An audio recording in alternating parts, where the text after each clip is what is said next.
గౌరవనీయులు కొనిదాల పవన్ కళ్యాణ్ గారు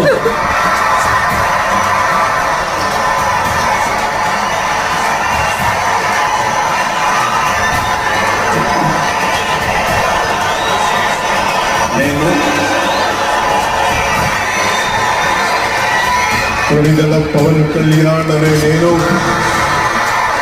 శాసనం ద్వారా నిర్మితమైన భారత రాజ్యాంగం పట్ల నిజమైన విశ్వాసం విధేయత చూపుతానని, భారతదేశ సార్వభౌమాధికారాన్ని సమగ్రతని కాపాడుతానని, ఆంధ్రప్రదేశ్ రాష్ట్ర మంత్రిగా నా కర్తవ్యాలను శ్రద్ధతో అంతఃకరణ శుద్ధితో నిర్వహిస్తానని భయంగానే